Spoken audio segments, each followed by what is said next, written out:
What is going on, my freaky friends? This is your friend King Julian. Today here with Kawasaki Z800 2015. The second main star of this video. The first main star of this video is my very dear friend Pwoper Fox Art. Please make sure to check out her Instagram profile if you haven't done it yet. She is responsible for the crazy beautiful drawings of King Julian that I'm using in my videos. And the reason I'm talking about her today as the main star of this video is it is her birthday. And I decided to celebrate this very special day by fulfilling my promise to her and delivering a pretty unorthodox review of this beautiful machine. So let's go for it.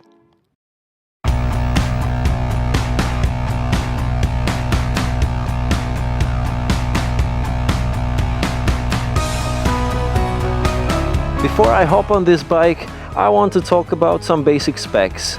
This is a 2015 model, as I mentioned before, and it is an A2 compliant version, which means it's a little bit restricted to 70 kilowatt, which is around 93 or 95 horses only. But I will talk about whether this is enough or not for this particular bike. Other than that, the engine is quite torquey, 83 Newton meters of torque, and it is an 806cc inline 4. So we'll talk about the characteristics as I'm riding. What's also important to mention is the curb weight of this bike, which is 229 kilograms, so fully tanked, ready to rock, and the fuel tank offers capacity of generous 17 liters. This bike doesn't have the full LED system. It also only has an LCD dash, so no TFT. It is a 2015 model, so all of these new toys are missing here, but it does have ABS, of course. What else you can see? Well, it was crashed before, so it's not really in this fully original stock state. The handlebars were switched to a little bit wider ones, and there are also little defects that I will briefly mention, but I don't want to focus on them too much. I want to talk about the things that are identical on this bike and the stock version, and most importantly, the riding experience and the temporary ownership experience, let's call it like that. I've had this bike for 2 weeks. We've been through some adventures, and I think I can give you a pretty good idea about what it feels like to be the owner of this bike. Okay, without further ado, let's hit the road now.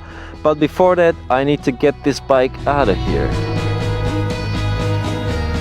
So first things first, how does this bike feel with its 230 kilos? Well, it's definitely no lightweight, but I wouldn't say it weighs only 20 kilos less than Africa Twin, for example. But it's a naked bike, it sits quite low, so I guess the weight distribution is really good on this one. Definitely manageable for a man of my size. With my 177 centimeters, some strength build, let's face it, and here we are. And 77 kilos, I guess.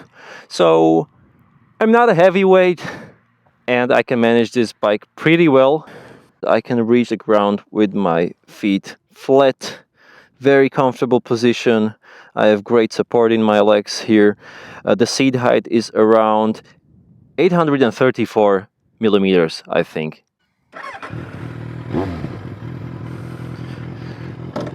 So let's hit the road.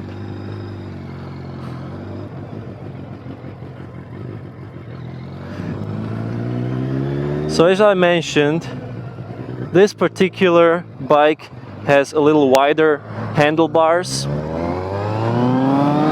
than its stock version. There are a couple things other than that, such as these levers, which were also switched to adjustable ones and foldable ones, so raised levers. The rear view mirrors aren't original. They also aren't very good. So I don't know whether the stock ones are better. Furthermore, The throttle response is not so good on this one. It would really require some tune-up. You would really need to disassemble it, put some Vaseline on it, you know, and do like a general maintenance. Then it would work like a charm, I guess. So this is something I cannot really judge on. But what's important, dear Fox, for you is this bike is pretty heavy. The seat height is important for you. This might be a little taller than you need. It is perfect for me, really, but I don't know. You would need to ride it anyway and see for yourself whether this height is fine for you or not. The weight distribution and balance on this bike is really exceptionally well done. It feels stable, it sits on the road very well, it feels nice in the turns. Though, as I said, this particular one has wider handlebars. But all in all, this bike is very comfortable to ride. Also, what's important to mention is my position, which is very upright. My back is nice and straight, and it's a very comfortable position. It's a very comfortable naked bike, really ideal for city experience or even longer trips. You could definitely take it for a longer spin and you wouldn't feel tired after hours in the saddle. The other fun part about this bike is the engine. As I said, it's a 4-cylinder engine, so the assumption is you need to rev it up a little bit to make it shine. But it's also quite torquey, so you don't have to wait for too long until it wakes up. This is definitely an engine that could be appreciated by an experienced rider, but it's also not too scary, way too scary for a noob. Although I must stress it is quite torquey, as Kawasaki's are. Another thing I want to talk about is the suspension, which is not adjustable in front. The rear suspension is adjustable for preload, and it feels really great. I really like the suspension on this bike. As I was saying, it really sits on the road perfectly well. I have a very good feeling of confidence in the turns, and even when there are bumps on roads, woo, the suspension won't let you down. It's not too tough and it's not too soft. So for city riding, this is really perfect. You don't need to change a thing about this bike. Okay, now we hit the motorway. Obviously, this is a naked bike and it's very naked. I mean, it's bulky, but my upper body, man, is experiencing some serious wind blast. So,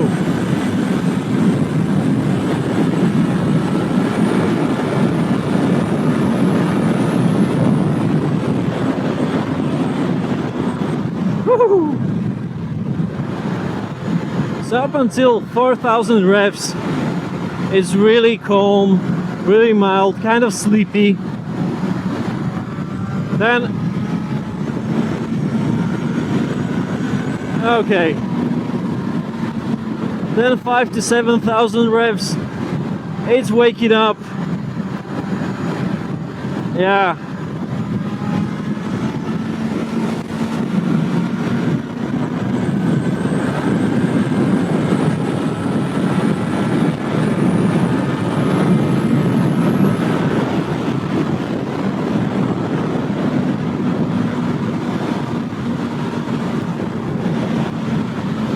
Ten 10,000 revs seems like it's getting a little bit of a second breath, or between 9 and 10.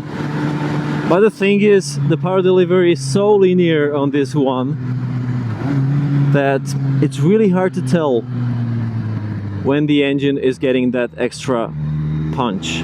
But does it mean this takes away from the riding experience? I wouldn't say so. You can still have a lot of fun. It's just not as bananas, it's just not as crazy as the other naked bikes, more sports oriented, such as KTM or Speed Triple. You won't make that kind of experience on this bike.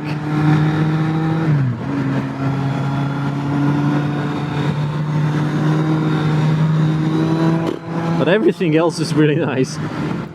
Now we'll check how it handles in the turns a little more. Oh! My favorite road. Whoa! Okay.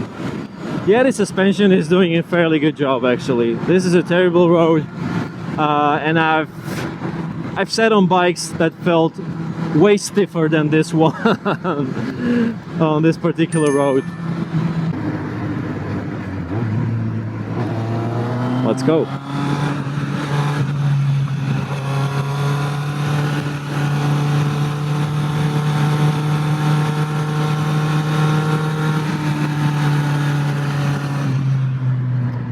Wow, extremely nice. Extremely nice. Shall we go down here? Maybe. Why not?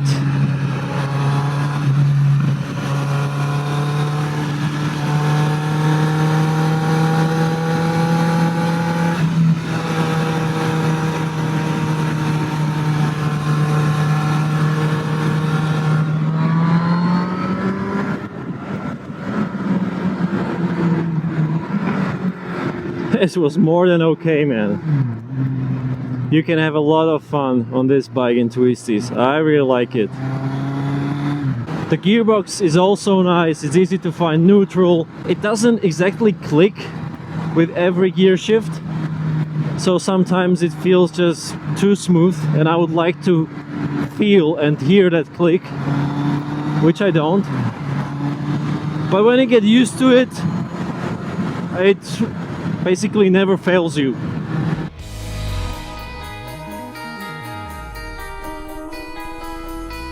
And now let's talk about a dash. Okay, so 2 buttons. You just operate this display with 2 buttons, which is very convenient, I would say.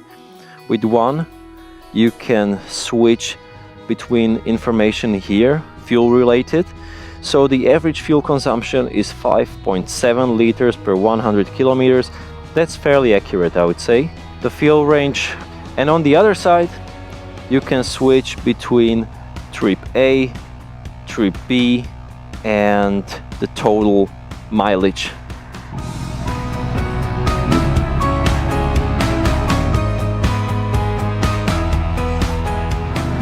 So it's really very simplistic, straightforward motorcycle. And that's ideal for a beginner because you don't want to be distracted by the bike telling you things. Sometimes it's good, like in case of Ducati, they're really idiot proof. But if you want to really learn to ride a bike and feel your bike, then it's definitely better to go with this simple option. So dear Fox, is this bike a perfect match for you? I would be personally concerned mainly about the weight. Maybe you should start off with something a little lighter, because it's a heavy bike. It doesn't feel like it's heavy, but if you tipped it over, then the chances are you would have a problem to put it back on its wheels. And also, I would just recommend that for your first machine you take something lighter so that you can get really confident, and then maybe upgrade to something bigger. The weight comes with the bigger volume of the engine and with the bigger power, that's natural. But I think it's still better to have a lightweight, more forgiving one as a first bike. Adapt to it, learn to maneuver it perfectly, and then you'll have the confidence you need to handle also a beast like this one. Now we'll try a little bit of filtering.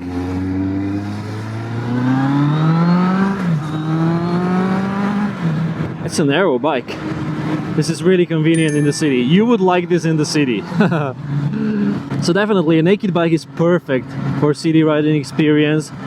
whether it's this one or a different one, I would recommend you check out KTM, or if you're very much into Kawasaki, which I understand you are, maybe the 400 would be an interesting line for you. They're resurrecting now the Ninja 400 and Z400, which could be very, very nice for you. And that's it. Yeah, that's it. I have nothing else to talk about. Dear Pwoper Fox, let me wish you a very, very happy, wonderful birthday. I hope your life will be blessed with people with hearts as kind as yours. I hope whatever route you take, whether it's privately, professionally, or with motorcycles, will pay off. You'll be extremely successful and happy and fulfilled. Wishing you this from the bottom of my heart. I appreciate you very, very much. And yeah, I'll stay in touch with you and with the other guys as well. You'll see me in the next one. Cheers, bye bye.